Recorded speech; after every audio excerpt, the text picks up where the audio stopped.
പാലക്കാട് പുതുപ്പള്ളി തെരുവിൽ വോട്ടിംഗ് മെഷീനിൽ യു.ഡി.എഫ് സ്ഥാനാർത്ഥി രാഹുൽ മാങ്കൂട്ടത്തലിന്റെ ചിത്രത്തിന്റെ മുകളിൽ മഷി പുരട്ടിയെന്ന് പരാതി. യു.ഡി.എഫ് പ്രവർത്തകരുടെ പരാതിയെ തുടർന്ന് ഉദ്യോഗസ്ഥർ മഷി തുടച്ചു നീക്കി. അസ്ലം വിവരങ്ങളുമായി. അസ്ലം, ഈ ചിഹ്നം മറയ്ക്കുന്ന രീതിയിലായിരുന്നോ?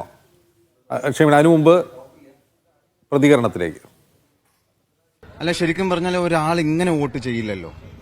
യാതൊരു കാരണവശാലും ഇങ്ങനെ വോട്ട് ചെയ്യില്ലല്ലോ. വലത് കൈ കൊണ്ടാണ് വോട്ട് ചെയ്യല്, ആ തമ്പിയും കൊണ്ടാണ് ചെയ്യല്. അത് ശരിക്കും മഷി പറഞ്ഞിട്ടുണ്ട്. ഇത് മനഃപൂർവ്വം ചെയ്ത മാതിരിയാണ് എനിക്ക് തോന്നിയിട്ടുള്ളത്.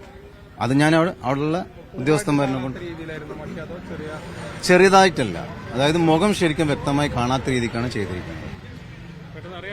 പെട്ടെന്ന് രാഹുലാണെന്ന് അറിയാൻ കഴിയില്ല. ഞാനൊരു സ്പെക്സ് വെച്ചതുകൊണ്ട് എനിക്ക് വ്യക്തമായി മനസ്സിലായി.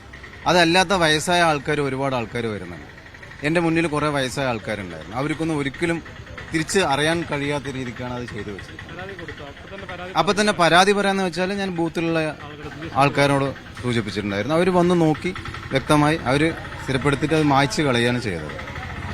ഇത് വോട്ടർമാരോട് ചെയ്യുന്ന അനീതിയാണ്. അത് ആര് ചെയ്താലും അത് സമൂഹത്തിന് മുന്നിൽ കൊണ്ടുവരണം എന്നുള്ളത് ബോധമുള്ളത് കൊണ്ടാണ് ഞാൻ ഈ പറയുന്നത്. തീർച്ചയായിട്ടും ഇതൊരു ജനാധിപത്യ അവകാശത്തിന് മേലുള്ള കടന്നുകയറ്റമാണ്. പൗരന്റെ സ്വതന്ത്രമായ അവകാശത്തെ ഹനിക്കാനുള്ള ഒരു ശ്രമമായിട്ടാണ് നമ്മൾ മനസ്സിലാകുന്നത്. ഇത് ആര് ചെയ്താലും വളരെ തെറ്റായ ഒരു നടപടിക്രമമാണ്. ഇതിന് ബന്ധപ്പെട്ട ഉദ്യോഗസ്ഥർക്ക് പരാതി കൊടുത്തിട്ടുണ്ട്. ഇത് തീർച്ചയായിട്ടും അവിടെ CCTV പരിശോധിച്ചുകൊണ്ട് ആര് ചെയ്താലും അവർക്കെതിരെ ശക്തമായ നടപടി ഉണ്ടാവണം. പരാജയ ഭീതി മൂലമാണ് ചിലർ ഇത് ചെയ്യുന്നത്. എന്തായാലും ഇത് ശരിയായ ഒരു രീതിയല്ല. മുഹമ്മദ് അസ്ലം ചേരുന്ന വിവരങ്ങളുമായി. അസ്ലം, ഈ സ്ഥാനാർത്ഥിയുടെ മുഖം മറയ്ക്കുന്ന രീതിയിലായിരുന്നോ മഷി പുരണ്ടിരുന്നത്? പുതുപ്പള്ളി തെരുവിന് അടുത്തുള്ള നെയ്ത്തുക്കാര തെരുവ് സമീപത്തുള്ള ഒരു ബൂത്തിലാണ് ഒരു പരാതി ഉയർന്നത്. അവിടെ ഒരു വോട്ട് ചെയ്യാനായി ഇറക്കിയപ്പോൾ രാഹുൽ മാങ്കൂട്ടത്തിന്റെ ചിത്രത്തിന് നേരെ ഒരു മഷി പൊരുത്തിയതായിട്ട് കണ്ടു. അതായത് അയാളുടെ ചിത്രം മനസ്സിലാക്കാൻ പറ്റുന്ന രീതിയിലാണെന്ന് അയാൾക്ക് തോന്നി. സിദ്ദീഖ് എന്ന് പറയുന്ന ഒരാളാണ് ഒരു കാര്യം കണ്ടത്. ഉടൻ തന്നെ അവിടെ ഉണ്ടായിരുന്ന പോലീസ് ഉദ്യോഗസ്ഥർ ഇക്കാര്യം പറഞ്ഞു. തുടർന്ന് ഉദ്യോഗസ്ഥരെത്തുകയും അങ്ങനെ ഈ മഷി പുരട്ടിയതായി അവർക്ക് മനസ്സിലാവുകയും അവരത് മാറ്റി കളയുകയും അത് ക്ലിയറാക്കുകയും ചെയ്തിട്ടുണ്ട്. നമുക്ക് പരാതി ഇപ്പോൾ പരിഹരിക്കപ്പെട്ടിട്ടുണ്ട്. അതേസമയം യു.ഡി.എഫിന്റെ ബൂത്ത് കമ്മിറ്റിയുടെ ഉദ്യോഗസ്ഥർക്ക് പരാതി നൽകിയിട്ടുണ്ട്.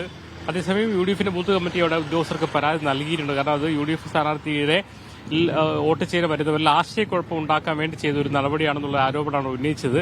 ആരാണ് ചെയ്തതെന്നോ എന്തെന്നോ ആരോപണങ്ങളൊന്നും ആരും ഉന്നയിച്ചിട്ടില്ല.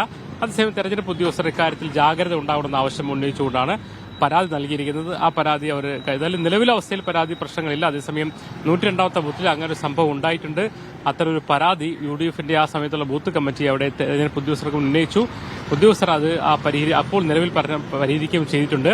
102 എന്ന് പറയുന്നത് കൂടുതൽ വോട്ടർമാരുള്ളൊരു ബൂത്താണ്. അവിടെ ഓക്സിലറി ബൂത്ത് അടക്കം 2 ബൂത്തിലാണ് നടന്നുകൊണ്ടിരിക്കുന്നത്. ഇതിൽ ഒരു ബൂത്തിലാണ് ഇത്തരം ഒരു പരാതി ഉയർന്നത്. അതേസമയം അതിനുശേഷം വളരെ സുഗമമായിട്ട് തന്നെ അവിടെ വോട്ടെടുപ്പ് നടക്കുകയാണ്. രാവിലെ മുതൽ തന്നെ നല്ല നീണ്ട നിര ഉള്ള ഒരു സ്ഥലമാണ്. നമുക്കറിയാം, ന്യൂനപക്ഷ കേന്ദ്രീകൃതമായ സ്ഥലങ്ങളിൽ ഒന്നാണ് ഈ വെണ്ണക്കര, ഈ ഒരു നെയ്ത്തുക്കാര സ്ട്രീറ്റ് വരുന്ന 2-3 ബൂത്തുകൾ എന്ന് പറയുന്നത്.